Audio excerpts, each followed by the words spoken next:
Hello, Good welcome. afternoon. How we doing? I see Megan and Rez in there. Rez, your package should be coming on Monday, I believe. Oh yeah, that was the Han Solo prize package, correct? Yeah, Yes. that was the one. Fist bump to you, bud. All right.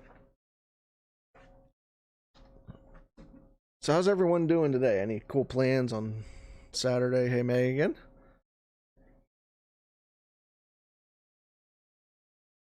I have been outside helping my wife with stuff outside, and had a meeting at church this morning, and got in some couch time before we started recording today. So a little bit of It's everything. always important. It's always important to get some couch time in.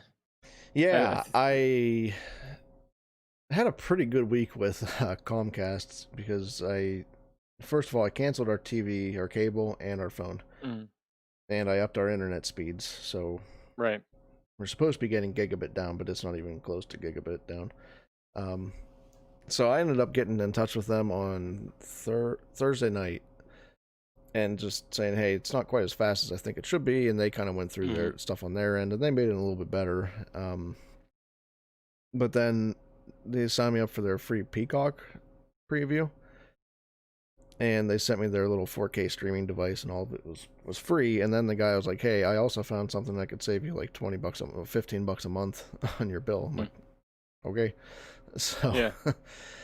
so it was a pretty good night there, and then I ended up last 2 days just been trying out Peacock and seeing what that's all about.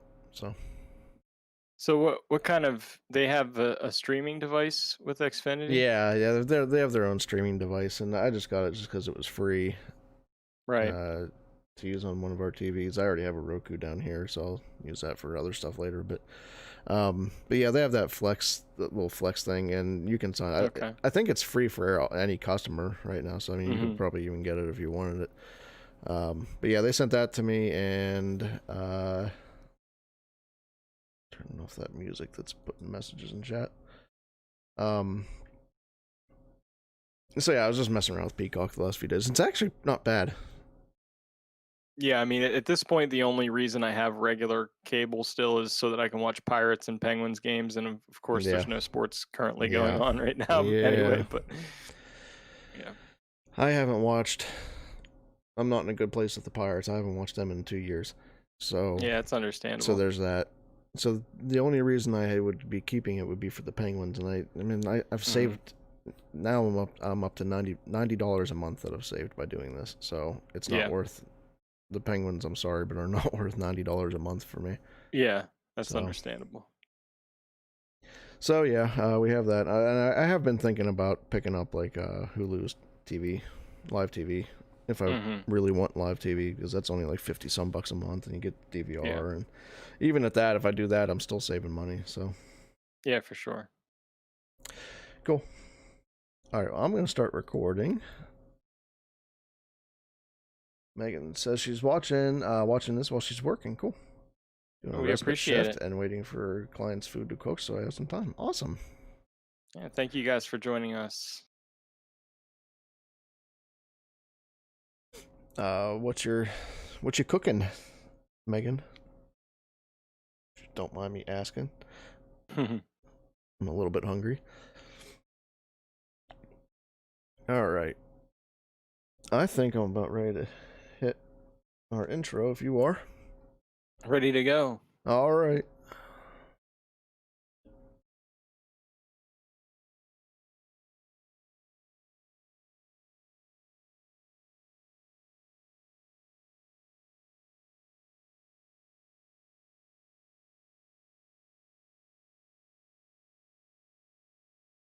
Hello there, everyone. This is the From a Certain Point of View podcast. We are on episode 32. I am Josh. I'm Adam. And what's going on today, Adam? Oh, a little bit of this, a little bit of that. I mean, how about you? Oh, just enjoying some air conditioning for right now because I was actually out in the heat for a little bit there. It's pretty warm up here in Western PA. It is. It's a warm day. We're enjoying the weather here.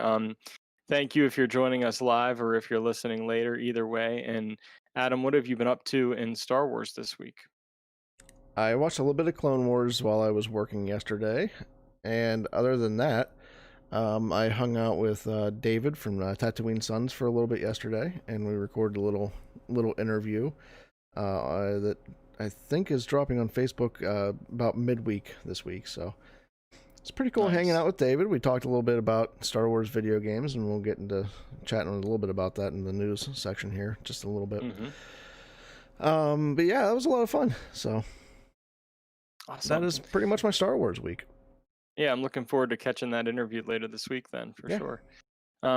Yeah, I haven't been too busy in Star Wars this week aside from continuing season 2 of Rebels, which I'm really enjoying, where I was at the part in the season where Rex and the other ex-clone troopers show up into the storyline and everything. So it's just been interesting to see the dynamic between Kanan and Rex, because obviously he doesn't trust the clones at this point because of what happened during Order 66, and then keeping him. And it's kind of like seeing the end of Clone Wars has given me new perspective, and I think I'm appreciating Rebels even more, and how it ties into season 7 of the Clone Wars and everything. It's interesting to see it with fresh eyes again, Yeah, for sure.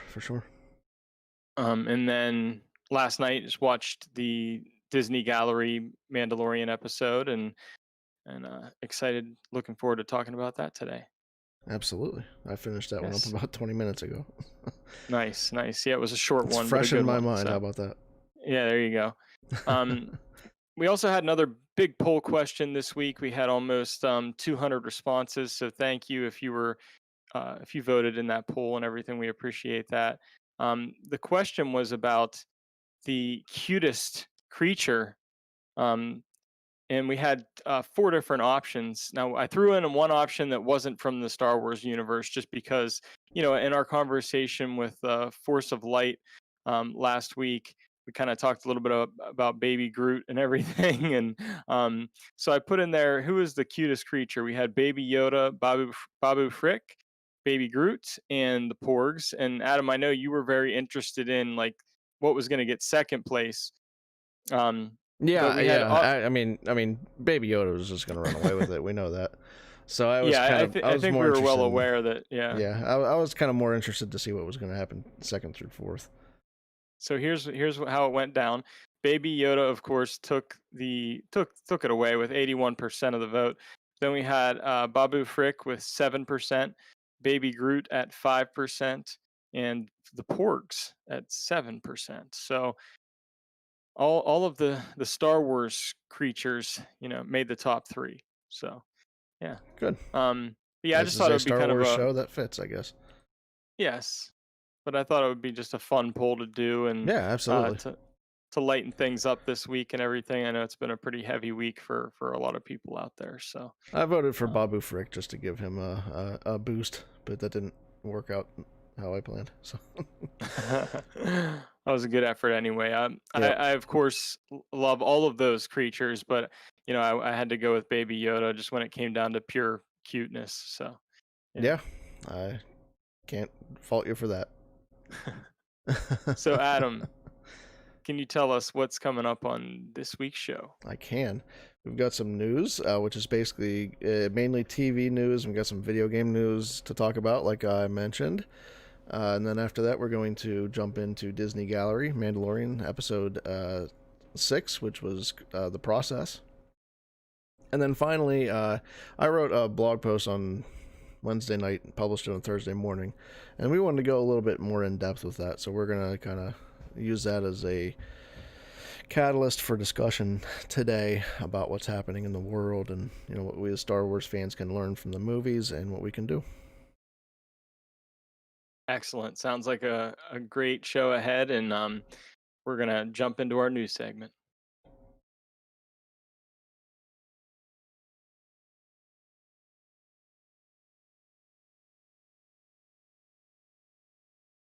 Okay, so our news is brought to you by Far Far Away News, and our first piece of news for today has to do with the new game show hosted by Ahmed Best, Star Wars Jedi Temple Challenge, and it's actually starting June 10th, which is a week later than was originally scheduled Mm-hmm. because it was supposed to start this week, and I jumped onto YouTube on the third the other day, and I was looking for it because Sydney was excited. She wanted to watch it. She was like, "I want to watch that new Star Wars show, Dad." And I was looking for it, and I couldn't find it. I was like, "What's going on here?" So I jumped onto farfarawaynews.com, and I saw that it was bumped back a week. Um, I imagine in light of everything Yeah, that's been yeah. going on with the rioting and everything like that that's been happening, the protests. So. Um, but it goes on to say that Jedi Master Kelleran Beck, also known as Ahmed Best, will open the gates to his very own Jedi Temple, where promising Padawans will face various challenges to prove they are worthy of becoming real Jedi Knights. So I'm definitely looking forward to this premiering on the 10th. So that would be, what would that be? Sunday, Monday. Would I that be believe that's Wednesday or Tuesday or Wednesday? I think Wednesday. Okay. Yeah, my math's not strong. I'm not Yeah, Wednesday, Wednesday the 10th. Yep. awesome. So I'm looking forward to that. Yeah, I mean, we've talked about this already, Adam. Any additional thoughts about it being bumped back a week, or any more thoughts about this game show? No, I'm still excited for it, and with everything happening, it was a smart move to bump it back just a week. So Yeah, definitely understandable. Um, and continuing with the theme of Star Wars kids, and here at From a Certain Point of View, Adam and I are both, of course, fathers, and we have young daughters, and we're all about coming up with ways to introduce our kids to Star Wars, and we hmm want to present that information to you. Um, so we have the latest Galaxy of Adventures short on the Star Wars YouTube Kids channel. We have Luke's journey to Dagobah, and Luke Skywalker trains in the ways of the Jedi with Master Yoda, learning the power of the Force. So again, they've been doing a few of these shorts just with to celebrate the 40th anniversary of The Empire Strikes Back, and this is another one that's out there. So if you have kids at home, it's definitely worth checking out. I showed my daughter this one as well. Adam, did you get a chance to check out the Journey to Dagobah? No, I haven't. I haven't actually. I gotta be honest. I haven't watched any of these. Well, I watched a couple, but I haven't watched any of the new ones yet. At least.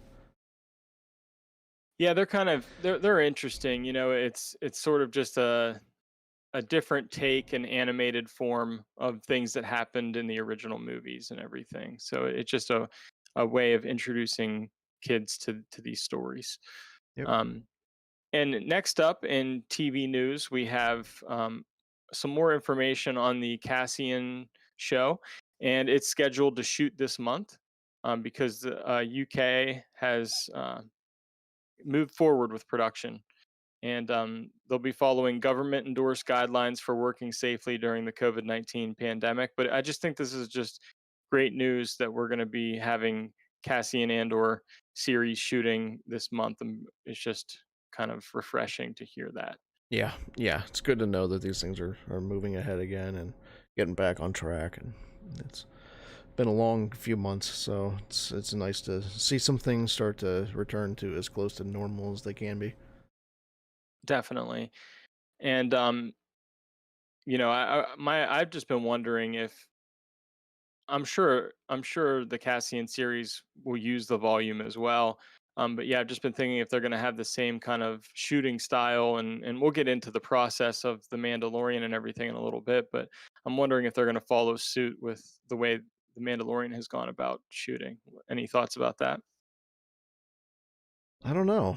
That's a good question. I actually haven't really thought about it. They would be reproducing a second volume over in London, right? Um, Yeah, yeah. I'm wondering if they're doing that over there, or if it's going to yeah, be it's a good question. I'm not you know, sure. I don't know. Uh, I'm sure we'll get a whole documentary special on Disney Plus about how they shot it and you everything. think But we'll get another? You think Disney will get like another version of Disney Gallery with Cassian? I hope so. I'd like to see this a lot. I love the behind the scenes stuff, and I think Disney Plus is a great place to feature that. Yeah, yeah, I agree. I don't know if we'll get like another like 8 episode full thing like we got with this. Right. Yeah, it might not be that I mean, extensive, we but think we've been like really lucky, I guess, with how much behind the scenes stuff we've gotten with Mandalorian. Because I mean, you think about mhm. this is like way more than normal DVD releases anymore. Yeah, for sure. Yeah. So Yeah, and I think it's just great to, and we've talked about this before, just utilizing Disney Plus to have those type of behind the scenes things, hmm um and everything. I think it's great to take a look behind the scenes of those productions. So we'll see if we learn about the process of the Cassian Andor series and how it compares to the Mandalorian. yeah, Um, Moving on to some gaming news, Adam, which you mentioned a little bit earlier. Um, we have Lego Star Wars: The Skywalker Saga exclusive Best Buy Steelbook case has been revealed. hmm Um, and the Lego Star Wars: The Skywalker Saga will be released on October 20th. At least it's planned for release on October 20th. I know I've been waiting a while for this one. And I know you're a big gaming fan, Adam. Have you got into the any of the Lego Star Wars games in the past? Looking forward to yeah, this one or not? Or yeah. They can be fun. I've played some of them in the past. They have a very devoted fan base, fan following. They're always pretty quality games. That said, Mhm. it's not usually something I really jump into, and I probably won't jump into this. So, but yeah, they're usually very well done games, and I know a lot of people are pretty excited for this, especially getting a steelbook out of it. Steelbook's pretty cool. It's like a Han themed steel book with Han in the um carbonite. And Carbonite, yeah. I guess it says here if you pre-order the game for console at Best Buy, it comes with the exclusive steelbook case featuring Han Solo, Frozen, and Carbonite. Yeah, Available systems include PlayStation 4, Xbox One, and Nintendo Switch, um, with all versions looking more or less the same. It says. So I think I'm gonna have to get this one. I think Sydney would enjoy like playing along with me or watching me yeah. It's play and a yeah, everything, and so I think I'm gonna have to pick this one up for yeah, sure. yeah. It And would that be great steelbook is looking for that. appealing. Yeah, yeah. It Yeah, definitely looks pretty cool. no doubt about it. And continuing with our gaming news, we have an exciting announcement. And I think this news might have just broken late last night, I believe. Um, that Project Maverick is going to be revealed on June 9th. So that's just 3 days from today. So um, according to Bespin Bulletin, Project Maverick is officially set to be revealed on June 9th. So before it's officially revealed, any final predictions or thoughts on what this might be? Uh, my hope would be a Rogue Squadron esque type game. Hmm. Um, I don't know if it'd be like called Rogue Squadron, kind of how they revived Battlefront, like they did. Right. I don't know if it'd be like a Black Squadron thing or something like that. I don't know, but I think it's gonna be like a. I hope it's gonna be some type of flight sim dogfighting type thing. Some of that art that leaked kind of maybe lends itself towards that type of game. So that's what I'd be hoping for. Um, we don't, and I wanted to make sure that this is clear that we don't know for sure that this is happening on June 9th. This is leaks and stuff like that, and so June 9th could very easily come and go, and we might not actually get an actual reveal. But however, with there being no E3 this year, this is kind of the time when I would expect something like this to come out. So it makes sense, and I think we'll see something. I would just don't sit here and hold your breath for 3 days until June 9th. Yeah, I think that's a fair point. I mean, I'm not very familiar with Bespin Bulletin. I don't know how reputable they are. No, I've heard they're I've heard they're good. I haven't heard any reason to not trust them. Yeah, it's just one of those things with reveals and things like that, especially with date leaks. They could be right, could be wrong. So they can change. Yes. This could be very accurate, and then June 8th comes up, and they maybe say, "Hey, we need to hold off for a few days on this," and then it doesn't happen. And it's just, things like that happen, especially with leaks like this. So yeah, it's a good point, Adam. Keep in mind. And we always have to be cautiously optimistic about what we see online for sure, unless it comes from something official. So yeah, right. But yeah, I'm with you on your prediction of what it could be. I felt from the beginning that it would be some type of Starfighter type game or Rogue Squadron esque game. So hopefully that's what it is, because I'd be very excited about that, and hopefully we will find out soon. Agreed. RFB is saying that Bestman Bulletin is pretty trustworthy, so let's hope that reveal comes on the 9th. Yeah, and I just want to say again, I know I already said this, but even if it doesn't happen, I wouldn't put that on Bespin Bulletin just for anyone listening out there. I know you're not. I'll just, when this comes out in podcast form or whatever, or even people when people start talking about it on Twitter, things like that, can't always pin that back to Bespin Bulletin if it doesn't happen. So that's a very good point, definitely. So yeah, we are. I think that wraps it up for our news segment this week, and we're going to dive into Disney Gallery episode titled "Process."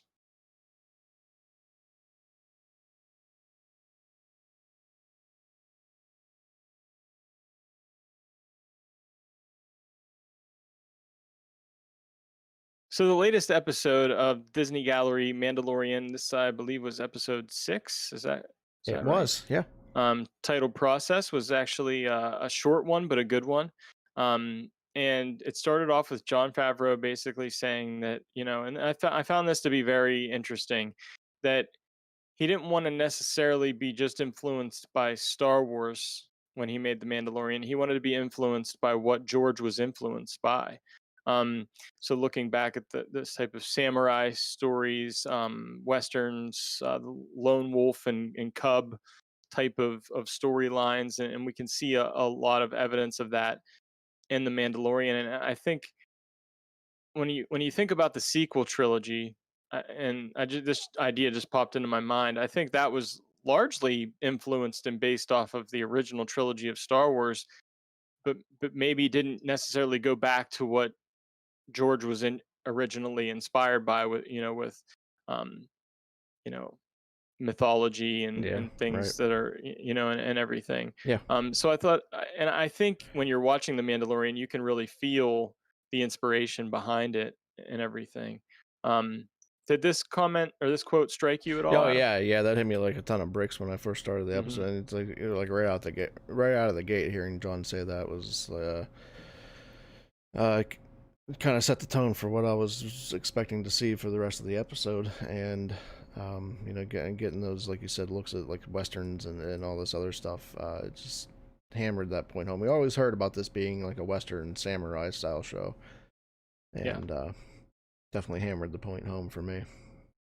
Yeah, absolutely. So, it's interesting to kind of discover that where filmmakers get their ideas from, where they originate from, and there's usually always some kind of influence, behind even the greatest films and the greatest TV shows. So Hmm. I thought that was interesting. And this episode really focused in on what the process looked like of making The Mandalorian. It was they start with this. John Favreau started with a script, and then eventually there's a storyboard, which we saw was viewed as like an animated storyboards where you could see the motion and action and what was happening, and then eventually it became pre-visualization. um, and this process made shooting the live action stuff really as efficient as possible, because we know in TV maybe you don't have as high of a budget or as much time to film, so everything needs to be really planned out in the best way possible. So what did you think of this process, Adam, and the way that they did this? I thought it was very interesting, and like I hadn't really thought about this much, and like I know everything they did with the volume and then how much they revolutionized there, but they've actually done a lot more than just revolutionizing with the volume. They kind of went back and changed a lot of how the process has been used before. Hmm. And Bryce Dallas Howard kind of mentioned how excited she was when she saw how they were using things like previs. Also, every time I hear previs, I want to put law at the end. Pre-Vizsla, I know that's the Yeah. same thing I was thinking of last night when I was watching this. But yeah, it was pretty cool throughout this whole episode to see how much they changed, not just with the volume, but how they changed with so many other things, going back to the game engines and being able Hmm. to almost film inside of the game engine, and pretty cool stuff. Pretty cool stuff. Yeah, I thought it was interesting too, like, Dave Filoni being brought into this, and his eye for animation and his experience with animation. And, the planning and preparing for shooting, starts with that animation of whether it was the storyboards or the previs and everything. Um, so I'm sure he played a critical role in that as well. Yeah.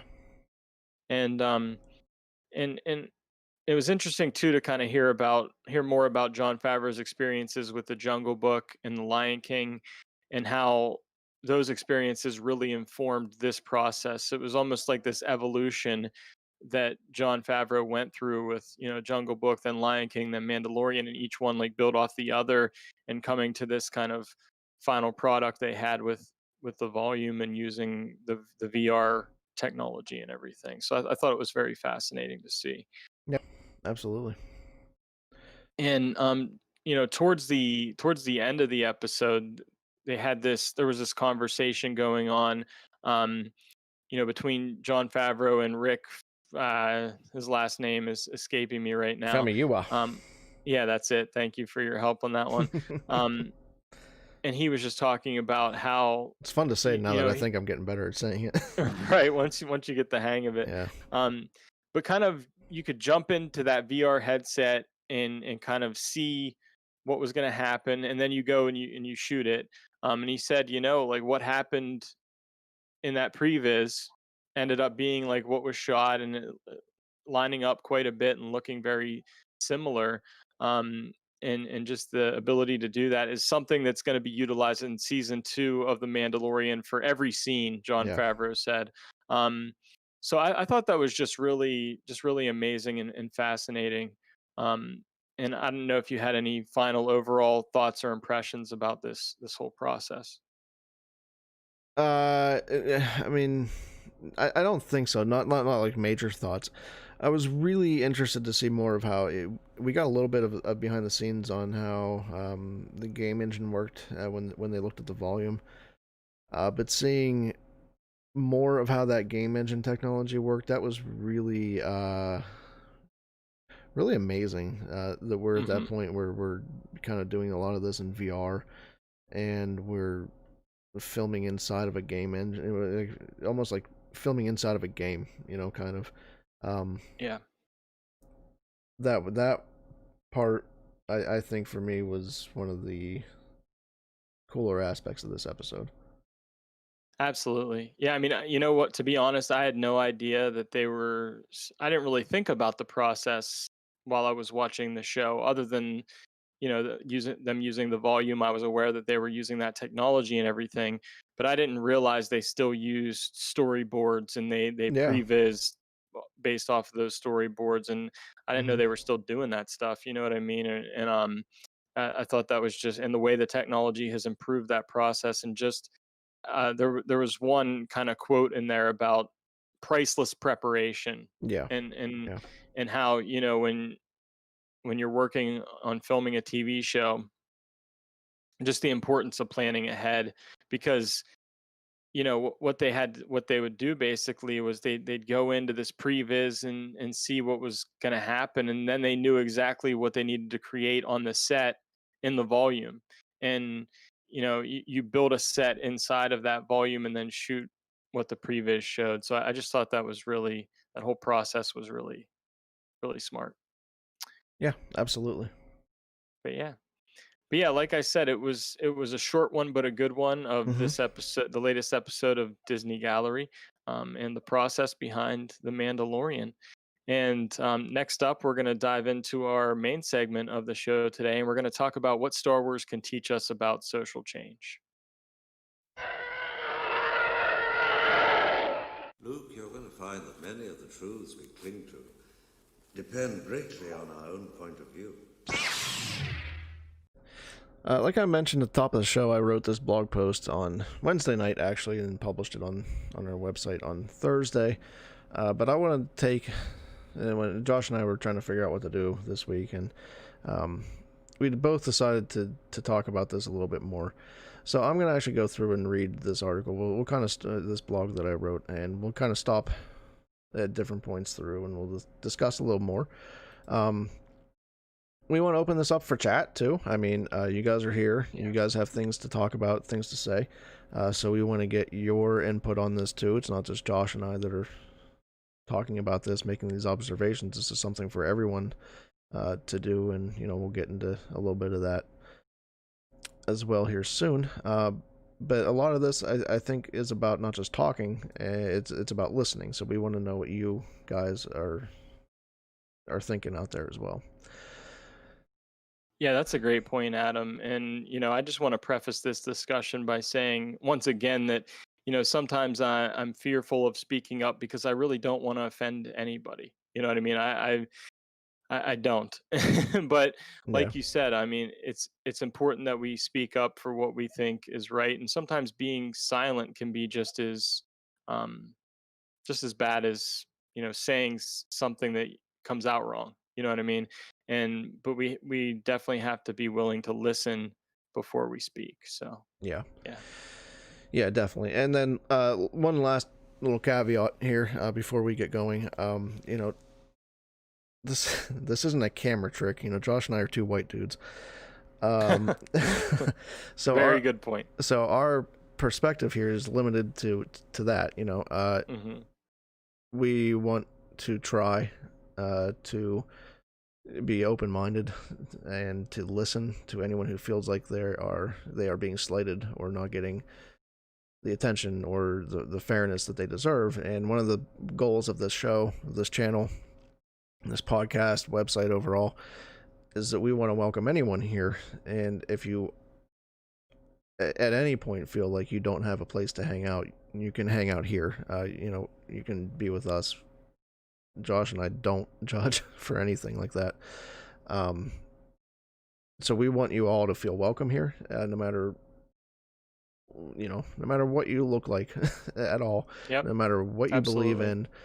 in, we want you to hang out here. So, Yeah, and and feel I welcome think we here.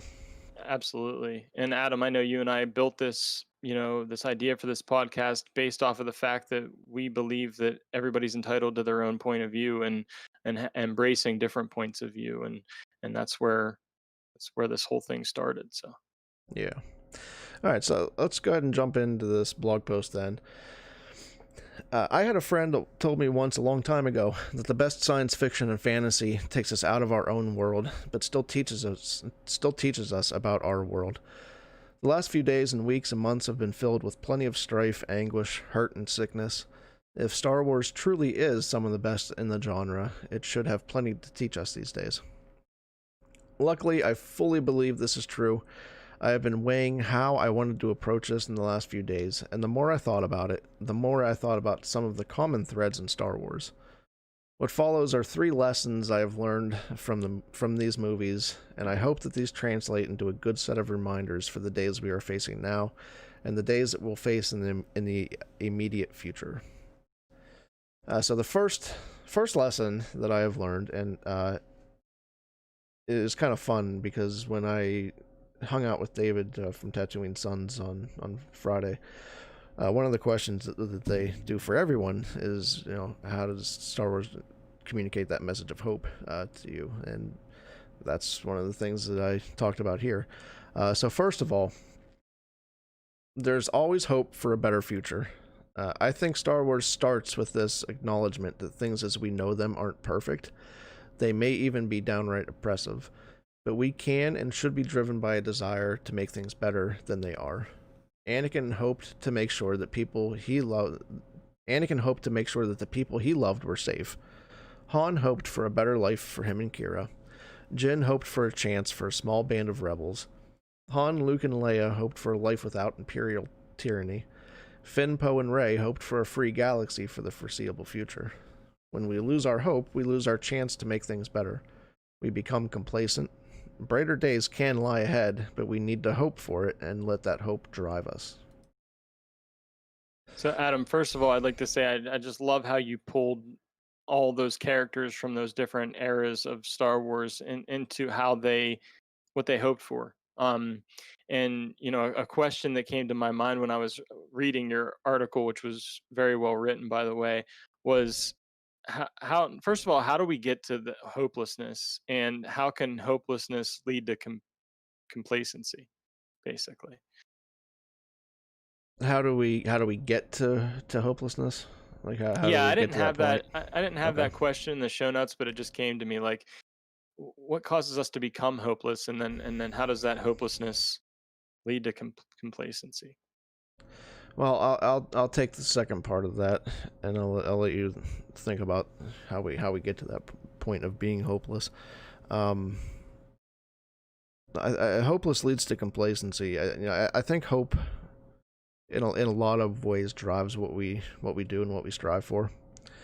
If we don't have that hope, if we don't think that things can change, if we don't think that things can get better, I don't think that we then have a reason to try.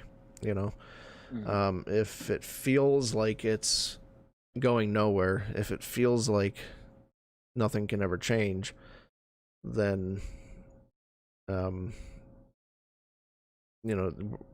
that's when we become complacent. I don't think that there's a reason for us to think we should try to keep going. That being said, I have to believe, I have to hope that there can be a better future ahead, and Star Wars has taught me that.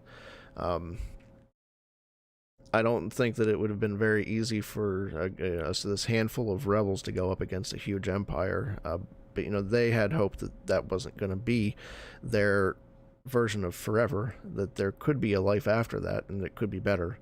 And I think, for me, I have to believe that also here, that we can get to that point where, Black Lives Matter, and that we can start saying things like all lives matter, because we can get to that point where every life does matter equally. And I think it's painfully obvious right now that there is some double standard in this country, and not just in this country, across the world. And I have to believe that we can get to a better point with that. Hey, Adam, for some reason I'm having a hard time hearing you. Your audio cut out there. Okay, am I back? There you go. I can hear you now. Yeah.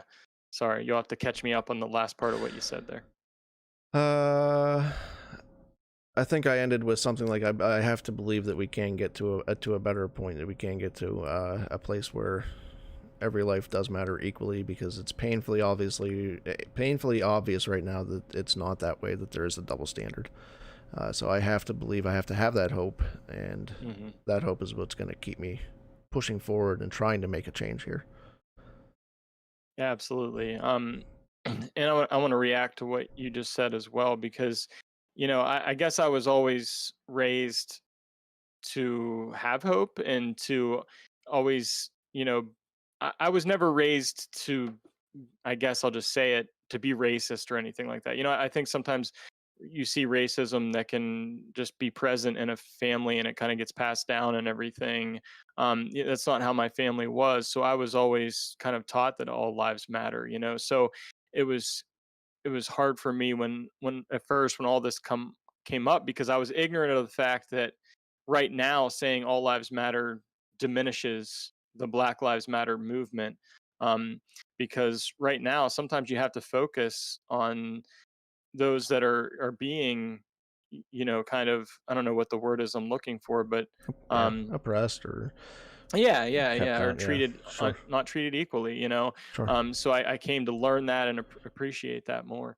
Um, but I also know for me where my hopelessness comes in is, and I think Adam, you can relate, and raising a daughter in this world and hoping for this world to become better, because it can be a scary place. We just have been going through this pandemic, which divided people, Hmm. and now there's this that's happening, which is also dividing people. And I feel like I always had this hope that people would just get along and just agree and get to and figure out how to work together. And so my hopelessness comes in when I see polarization. Whether it was the pandemic and how it was handled, people on both sides, it causing division, and now this causing division, feeling you need to be on one side or the other. And just what we do is we get caught up in arguing instead of actually finding solutions and working together towards those solutions.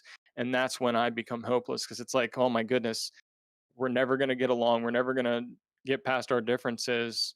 And that's when I get complacent, because then I'm in that mode where what can I do or what can I say? I'm never going to be able to convince these people that that we need to get along and work together. So um I think how that's how I get to hopelessness, and then how that hopelessness leads to complacency. So Yeah. the next question becomes, how can we fight against hopelessness? And I think you kind of said it, and you kind of answered that already. Correct me if I'm wrong. Yeah, yeah. No, I would just reiterate what I said before, that I have to believe that something can change here. Um, it can feel hopeless when we see so much pain around us, and we see, Hmm. that, like I said before, that it's pretty apparent that all lives aren't mattering the same right now. You know, Right. um, I think that, I mean, that in itself leads to hopelessness. But then for me to combat that, I have to believe that doesn't have to be that way forever. That there can be movement on that. Hmm. That we can get to a point where we think that every life does matter equally. Absolutely. And I know there's certain things in movies that inspire me. For whatever reason, movies especially, TV shows sometimes, but movies especially kind of inspire me in my life. And I have these lines in my head that kind of repeat in certain situations. So like when I start feeling hopeless, I think of that line in The Two Towers when Aragorn says there's always hope. And that's just something that always comes back into my mind when I'm feeling hopeless. Like, no, there is always hope. There's, even if it's just a small glimmer of hope. There's always hope, Yeah. and you need that. Yeah. Stephen Miller in chat says these are tough conversations. They definitely are. He loves that we're Hmm. having this conversation in this place. So cool. Thank you. I think it's just important It's to a tough. I mean, it's have tough these things to talk conversations. about, Yeah. and it's not just because we're talking about race. It's tough because we're talking about people that are being hurt, and Hmm. it's hard for us to talk about. That's not what we want. So, but yeah, it's a very sobering, very conversation for sure, and Yeah, and it's hard for me to even believe that this is still going on. You know what I mean? Like I feel like it's hard for me to believe that racism still exists, and maybe it all, I don't know if it always will or not, but um well, so that's what I was you saying know before. Like, I have to get to a point where I believe that that it's not going to always exist, and that right. Hmm. we can start to move towards that. Absolutely. All right, so And also in chat, I mean, feel free to chime in if we move on here. We can always go back and well, Steven just said, to be specific, I'm glad you're having the conversation because it's difficult. It should be. Yeah, absolutely. Yep. Sometimes, the right thing to do is the difficult thing to do, and certainly. Mm-hmm. So the next lesson that Star Wars has taught me is that we are stronger together than we are apart. Sometimes the message we hear makes us feel like we're alone, that we are divided and insignificant, and that our differences make us this way. This can become true if we let it. One thing to remember is that we are different. We are not one group of people with one set of ideals. We come from different places, we have different strengths, we have different beliefs. But here's the catch. When those different things come together for good, they have the power to be beautiful. Rebels were from all different walks of life. They came from farms, from military backgrounds, from political positions, even from the Empire. They had different abilities, different strengths, but those each had a purpose. So do we. All of us have a purpose here, and while some of us may be strong and outspoken leaders, some of us lead by how we act around others and how we show our love, and some still lead and support in other ways. So don't be frustrated if someone isn't leading how you would lead. They may be leading in ways that you don't see. Encourage them to do their best. We need all of us doing what we do best and doing that together. It's great, Adam. And the first question that came to my mind upon reading that second lesson is, talk about a time that you felt alone or insignificant, and what was that like? Do you have something It's in hard mind? to come up with just one. I mean, I Mhm. think it's pretty easy to feel alone, especially in these days, especially with pandemics and things like that going on. Yeah. We have been forced to be separate. So it's tough to come up with just one example for this, and it's hard for me even more to come up with an example because of the life that I have been given. Like I because of the way I look, I haven't had to feel that way. So it's hard for me to even put myself in that shoe, I guess. However, I have felt insignificant plenty of times, and that's a self-esteem issue on my part. Um, it's hard for me to imagine feeling that way more often than just when I'm having my own, mental things to get over, right? Right. Because apparently it's pretty obvious now that there are plenty of people out there that have to feel insignificant or alone, Or that their voices aren't heard, yeah. almost on a daily basis, and Mm-hmm. that hurts. Yeah. I don't want that at all. So, how about you? Do you have a specific one? Yeah, I mean, I can just relate to what you're saying. Any time that I have felt alone or insignificant, it's a terrible, awful feeling, and I definitely wouldn't want to feel that way, more than I already do sometimes. And I definitely, during the whole pandemic and the social distancing and everything, I certainly felt alone during that time. Even though I wasn't actually alone, for me, like you, Adam, it's more of a mental internal battle. Um, One thing that I've talked to my wife about is one of the things that I struggle with the most is feeling insignificant. I always want to feel like I'm making a difference or like I'm contributing to the world in some way. So, I even just felt insignificant the other day when I wrote an article or a devotional that I've been doing weekly devotionals online, and just kind of felt like, what does my voice matter? Is this even going to affect anybody? Just feeling insignificant. Mm-hmm. So I think we can all feel that way sometimes, but it's important. I think what you said beautifully was that we can each use our differences and our strengths, and maybe those look different for everybody. So, how can differences be used for good? I guess is the second question that I had. I think that comes down to something like using our gifts, which are never the Hmm. same. Even people that have similar gifts use them differently, interpret them differently, express them differently.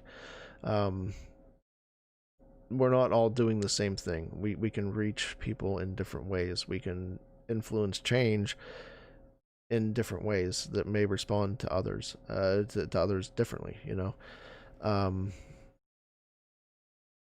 It's Josh and I, both being religious, have this discussion about gifts a lot, and I think that's kind of what it comes down to, using those gifts that we inherently have,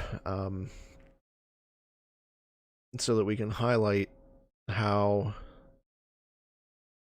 what do I want to say here, so that we can highlight how different we actually are. We're not the same. How we can celebrate how different we are, I guess, is what I'm trying to drive towards. Stephen Miller says differences can help me understand things I haven't experienced, which is kind of what I'm stumbling on. So one thing that struck me too in the comments here was, Megan saying that, humble yourself to that person's level and show them that you can truly relate to their problems. I think that's where it all starts, with being able to listen, and really see people's differences. We have to be able to truly see each other, see each other for what we are, Yeah. My wife is out there as we're talking, have this serious conversation. The weed whacker comes by. Hey, she's maybe using one of her gifts to take care of your lawn out there. So I want to take this moment to catch up on chat a little bit. Megan said, one spark, one person can start a rebellion and lead to real lasting change. The important thing is figuring out how to do it legally. Don't riot, just protest peacefully for as long as you feel you need to. Also, making people feel like they have an actual voice. Try opening an actual conversation about something rather than taking it under advisement and forgetting about it. Relate more to people rather than separating yourself from them and making decisions for the vast group. If the people are hurting, humble yourself to their level and show them that you can truly relate to their problems. Only when a problem really impacts someone, so they can typically enact lasting change. And Megan, I see your last comment there, and that's not crazy at all, and it's not too idealistic. No, not at all. Yeah, I think it ultimately comes down to the fact that we all need to be able to look within and challenge our own beliefs and our own thought patterns, and realize that somebody out there sees something different than we do, and that's okay. We should embrace that instead of fighting against it. Yeah. And Rural Farm Boy says Star Wars teaches you to stand up for what you believe in, just as the rebellion did. And he also says that the rebellion was made up of many different races, which is totally true. And it's also important to remember that the Empire was not. Right. The Empire was mainly human, with the exception of Thrawn. Yeah. And I think their goal was to be all uniform and the same, and they were dehumanized in that way. You know what I mean? Right. And then Alberto from Radio Rebellion says Star Wars teaches us to love all, no matter our differences. The rebellion is made up of all species, while the Empire only wants one type of recruit. Thank you, Alberto. If I would have read ahead of that, I would have given you credit for that. Yep. It's always been a message of hope, which is very true. Like I said before, I think Star Wars has always been about hope and that things can change. Yeah. There wouldn't be much of a story if no one thought that the Empire could be defeated, And Carl says that if everyone is the same, then when one fails, who is left to pull up the slack? No one. Individual differences gives us scope to adjust, to pick up any slack. I like that. I said that better than I could. Very well said. Yeah. So you had one final lesson. I have one more lesson. Impart.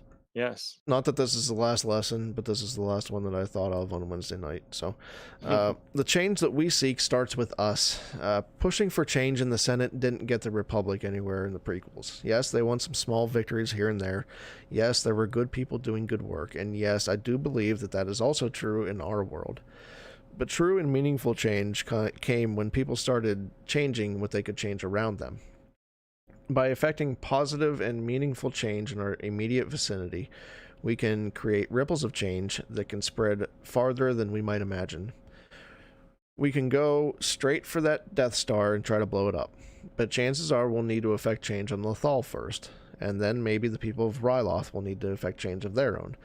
Then eventually we can learn what we need to learn on Scarif, and then we can make the change that we need to remove that Death Star. But sometimes the best route to make that happen is to make the changes we can make around ourselves first.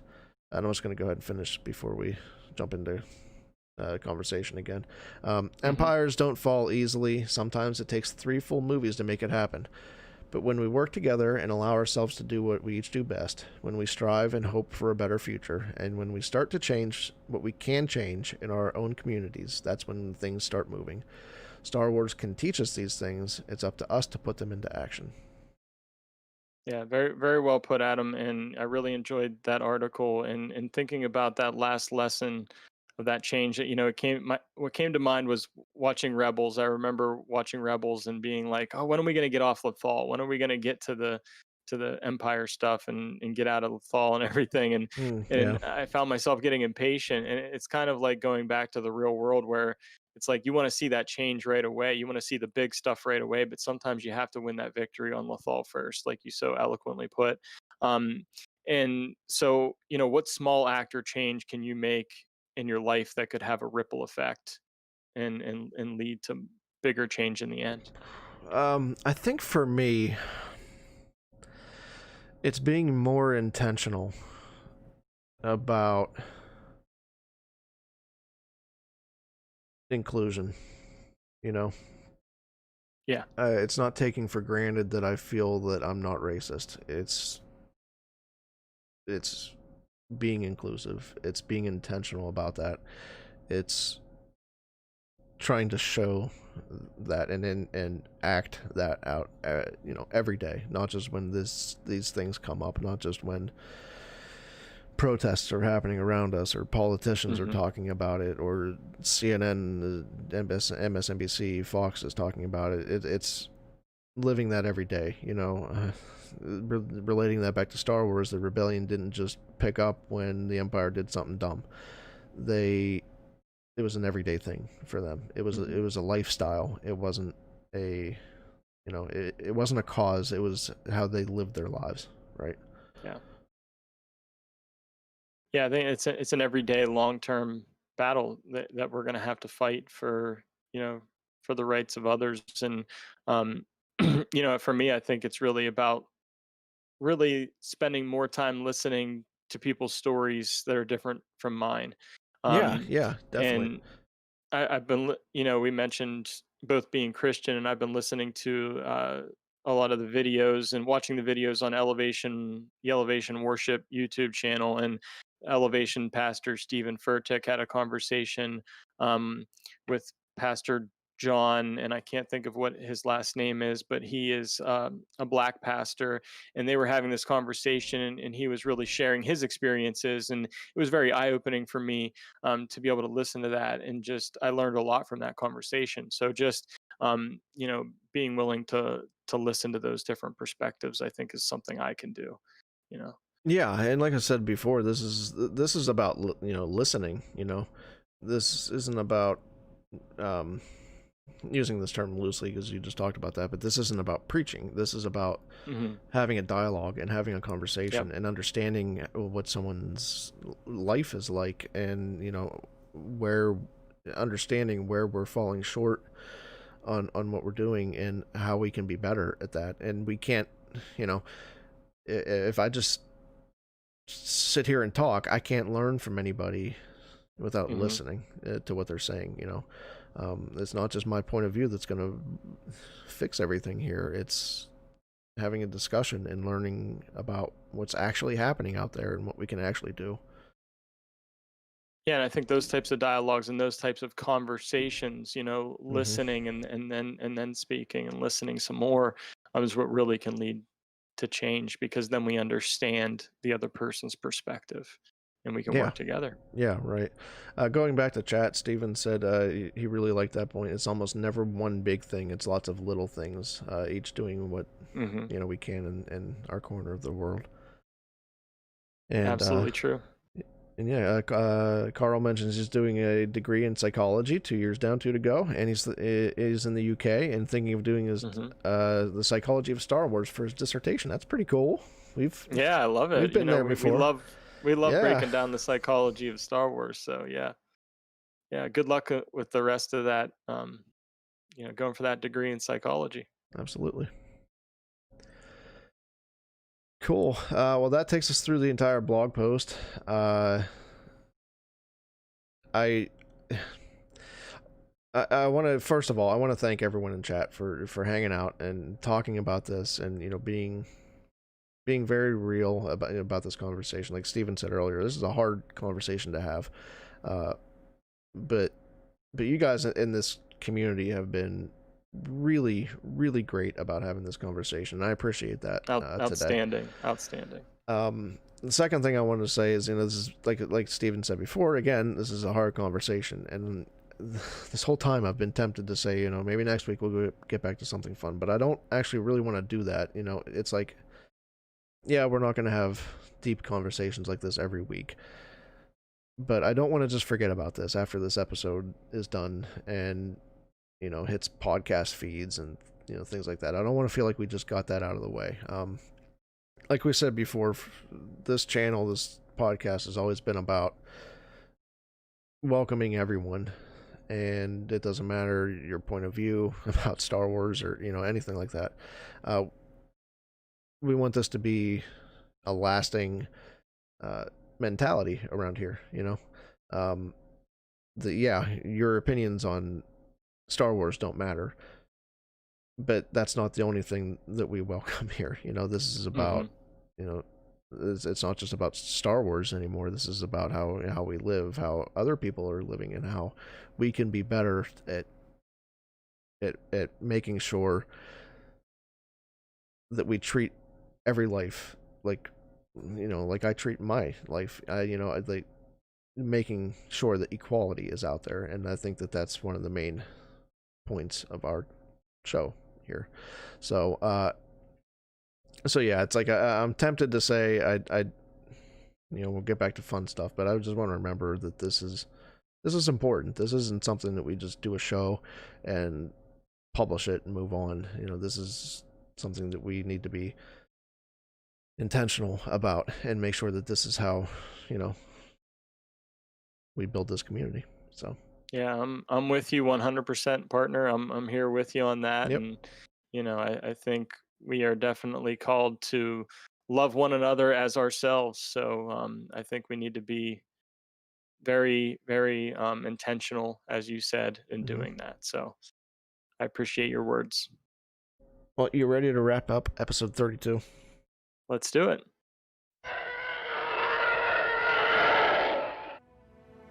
I'm just glad you're here. At the end. Thank you all for tuning in again. Thank you, like I said before, to everyone in chat, but I'll go ahead and give everyone a shout out here. We had Megan Rickards. Megan actually is the blogger over From an Autistic Point of View, and she does some pretty great blogging over there, so make sure you check that out if you haven't yet. We had Mr. Rez. We had Roar Farm Boy, Pizza and Parsecs, 2Med2, Stephen Miller, Pizza Carl, and Radio Rebellion, Alberto from Radio Rebellion, and that should be everybody. So thank you everyone for joining in this conversation. I really appreciate it. Make sure you subscribe to the podcast if you're watching live today, or if you're just listening without having subscribed yet. Check us out. We're on most major podcatchers, including Apple. Apple Podcasts now, I guess it is. Jeez, I do this every week. You think that I could have this down pat by now? Oh man. So yeah.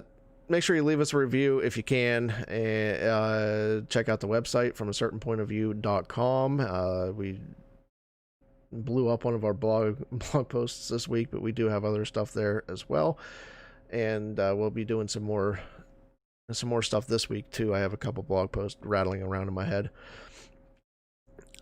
Twitter is Certain POV Pod. Facebook is From a Certain Point of View. Discord server links are always in the show notes and on the website. Email is certainpovpod@gmail.com. Anchor.fm is where we host our podcasts. You can leave us a 60-second voicemail there, where we would love to play it on the show. If you have questions, if you had thoughts about something that we said on this week's show, or any show for that matter, we'd love to play that. And other than that, Josh, why don't you tell the good people where they can find you doing everything else you do? Yes, you can find me on Twitter at JediJarJar1722. And I am on Twitter at thegauze85. I do some writing for farfarawaynews.com. Last but definitely not least, 2 weeks ago, and we've been pretty lacking in this, but we joined the Red 5 network as That's right. Which was super exciting. That's a group of really great podcasts that really kind of fit our ideals perfectly, about expressing different opinions and doing it respectfully and having a conversation and just being good people, And so we were very happy to be on the Red 5 network. Make sure you check out red5network.com for all the other awesome shows. The first, like I said, this was 2 weeks ago. The first week we can kind of be excused on because we didn't actually join until after the show. So that one we can maybe get a pass on. We're excused for that one. Yeah, last week's on us, so we'll have to own up to that one. Didn't even mention it last week. Do some double time here. Yeah. We gotta make up for it. So yeah, make sure you check out red5network.com. Follow them on Twitter at Red5Network, and there's just a ton of awesome shows there, and we're really happy to be part of it. Yeah, I mean, I think it's all about working together as a team, and when it comes to what we're all in together, we're all in this together when it comes to everything that's going on in the world right now. So we got to keep that in mind. And thank you, Adam, for the article that you put out this week that we were able to talk about and that inspired this conversation. And thank you, everybody out there that joined us live or listened later once again. And just remember that today everything we said was true, but it was from a certain point of view. Switched it up on you a little bit. Yeah. I wanted to kind of emphasize, the from a certain point of view. Gotcha. All right. That was a fun show. I am glad. Yeah. Thanks everyone for the kind words. I see them all in chat from Megan and Steven and Carl and 2med2. I appreciate it. So, Orange 27 checking in. Yeah, that's not canon.